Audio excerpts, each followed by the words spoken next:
नमस्कार साथियों, बहुत बहुत स्वागत है आप सभी का। मैं अनिल कुमार और आप देख रहे हैं आप अपना फेवरेट चैनल कंस्ट्रक्शन टिप्स। साथियों, आज हम आपके सामने फिर चर्चा करने वाले हैं नई चीज़ की कि लैप में जॉगलिंग कहाँ पर देनी चाहिए या कितनी होनी चाहिए। लैप में जॉगलिंग की लेंथ कितनी होनी चाहिए, तो आज हम इसी के ऊपर चर्चा करेंगे। जैसे हमने अभी एक बार का डायग्राम बना दिया है, सरिये की बार का हमने डायग्राम बना दिया है। ये हमारा सरिये का डायग्राम है कि इसके अंदर जो हम लैप देते हैं उसकी जॉगलिंग कहाँ पे आनी चाहिए। इसकी वजह से बना तो साथियों, ये हमारा जो भी यहाँ से लेके और यहाँ तक ये 1.6 डी ही होना चाहिए। 1.6 यहाँ से लेके ये इतने में ही होना चाहिए। और ये जो हमारा ये जॉगलिंग का ये लेंथ आती है यहाँ से लेके यहाँ तक की लेंथ, ये 6D डाया ऑफ बार, यही इतनी ही होती है। Dia of bar 6D dia of bar, ये जॉगलिंग की असली ये लेंथ है। यहाँ पर ये क्राइटेरिया है आपका कि यहाँ से लेके यहाँ तक 6D डाया ऑफ बार यही होना चाहिए। तो साथियों, पिछली बार हमने आपसे चर्चा की थी कि लैप लेंथ में क्या अल्टरनेट जो हमने बात की थी आपके साथ में, और इस बार हम लेके आए लैप में जॉगलिंग की लेंथ कितनी होनी चाहिए।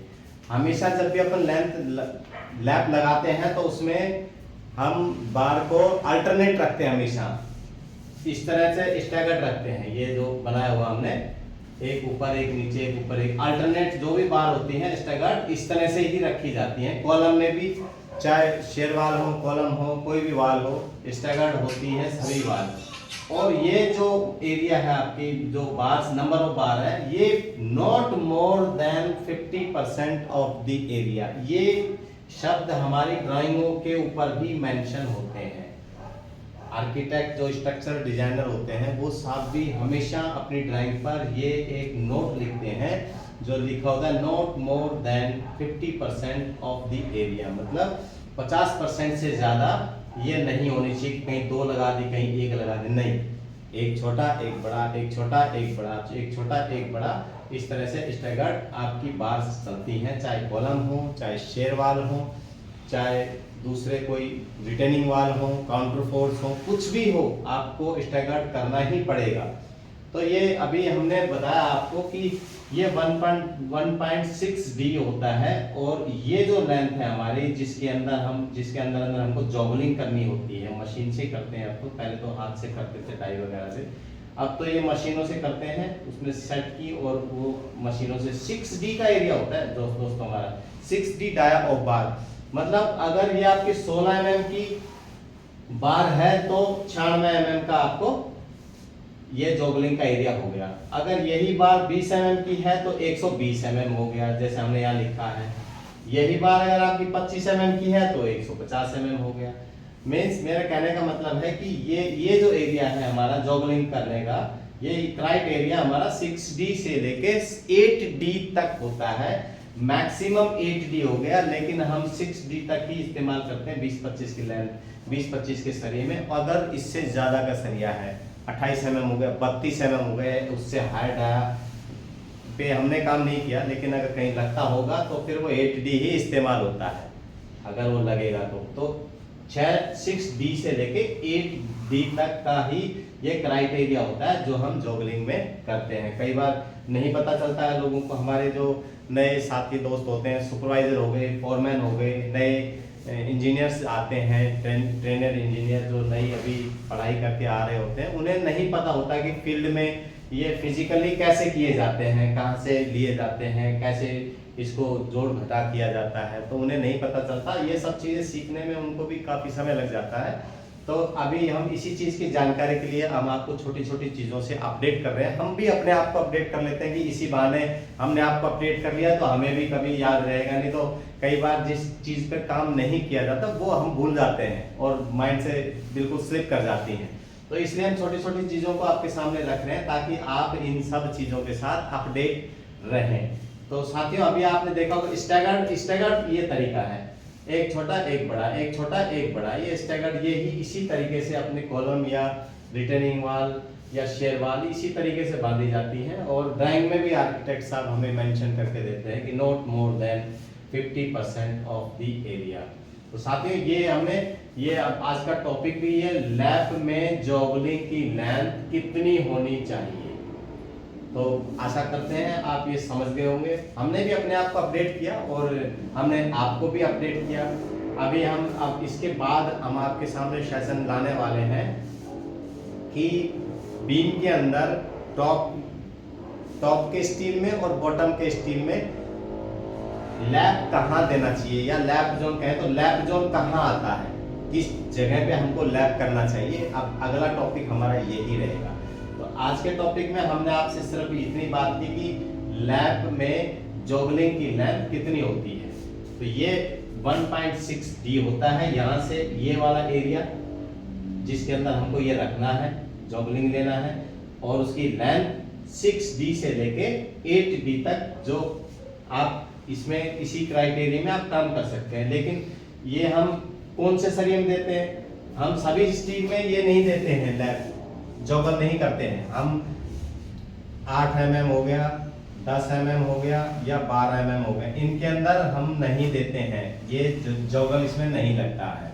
जोगलिंग लगने के लिए आप 16 से स्टार्ट हो जाएंगे, 20 mm का स्टील, 25 mm का, 28 डाई का है तो उसके लिए हो गया, 32 mm का डाया है तो उसके लिए हो गया। तो इस तरह से इन छोटे बार में हम नहीं, 12 mm तक हमको जोगलिंग करने की जरूरत नहीं है। जहां हम 12 mm से ऊपर 16 mm से स्टार्ट हो जाते हैं तो वहां हमको जोगलिंग करने की जरूरत पड़ती है, और हम उन्हीं सरियों में जोगलिंग करते हैं, क्योंकि वो सरिया मोटा होता है और उसको नहीं तो ये जो 8 mm का और 10 mm का स्टील है, इसको तो हम, ये एक बार नीचे हो गई है,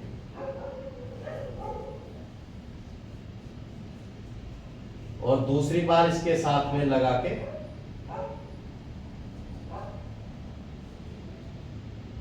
ये इस तरह से हम कर देते हैं। छोटे डाय में होते हैं तो इसी तरीके से चलते जाते हैं।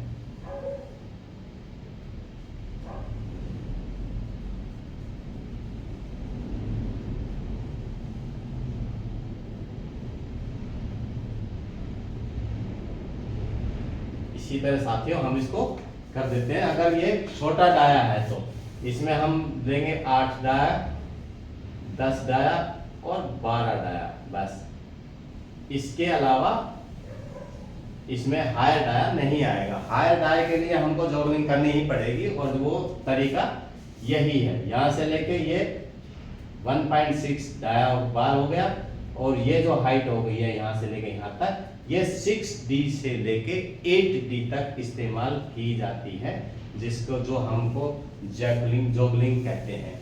और हम हर जगह ये काम में आता है, क्योंकि इतना बड़ा सरिया हम खड़ा नहीं कर सकते हैं। बड़ा सरिया क्या, 6 मीटर से ज़्यादा कोई भी बड़ा सरिया हम खड़ा करेंगे तो वो ऊपर से बल्जिंग करने लग जाएगा, लर्जने लग जाएगा, मतलब कि एक तरफ झूल जाएगा, कहीं दूसरी तरफ, वो एक्सीडेंट के चांसेस बढ़ जाते हैं। इसलिए कोशिश हम करते हैं कि 6 मीटर से नीचे रखे जाएं। तो इस तरह से साथियों हमने आपसे बात की, अभी चर्चा की कि जोगलिंग हम कैसे करते हैं और जोगलिंग की लेंथ हम कैसे निकालते हैं। तो अभी 2 बार मैं बता चुका हूं आपको कि ये जो लेंथ है ये 6D से लेके 8D तक ये ली जाती है हमारी। तो साथियों आशा करते हैं कि आप ये चीज़ समझ गए होंगे। वैसे साथियों सीखने की कोई उम्र नहीं होती है, और ये छोटी छोटी चीज़ों से हमेशा अपडेट रहना चाहिए। फॉर एग्जाम्पल ये भी है छोटी चीज़, लेकिन बहुत ज़रूरी है। यहीं पर कई बार हम अटक जाते हैं और हम सारा सरिया बिल्कुल पजल हो जाते हैं, और हमारा स्टील का जो सीक्वेंस होता है वो बिगड़ जाता है, जिसको एक बार अगर आपका कॉलम में या शेयर वॉल में एक बार सीक्वेंस जोगलिंग का, लैप जोन का ये बिगड़ गया तो बहुत दिक्कतें आ जाती हैं। उसको ठीक करने में अगर एक जगह ही आप ठीक करना चाहेंगे तो बहुत ज़्यादा दिक्कत आती है। सरिया काटना नहीं चाहिए, ये बहुत सारी दिक्कतें हैं। कोई भी कहेगा भाई नहीं ये सब नहीं चलेगा, और करना भी नहीं चाहिए। इसलिए पहले से स्टार्टिंग से ही अपने काम को बिल्कुल लाइन अप रखिए, गलती होने के चांसेस मत छोड़िए कहीं पर भी। पग पग पर, जहाँ पर बारबेंडर काम कर रहा है या कोई भी काम कर रहा है, पग पग पर आप उसको चेक कीजिए कि वो अभी कहाँ पहुँच गए हैं, कैसे करना है, ये अभी क्या गलती कर सकते हैं। इसलिए इन सब चीज़ों पे बारीकी से नज़र रखिए, तो आपके काम को बहुत अच्छी रफ्तार भी मिलेगी और आप अच्छी तरीके से आगे बढ़ते जाएंगे। तो आशा करते हैं साथियों आप ये चीज़ समझ गए होंगे। इजाज़त दीजिए, जय हिंद।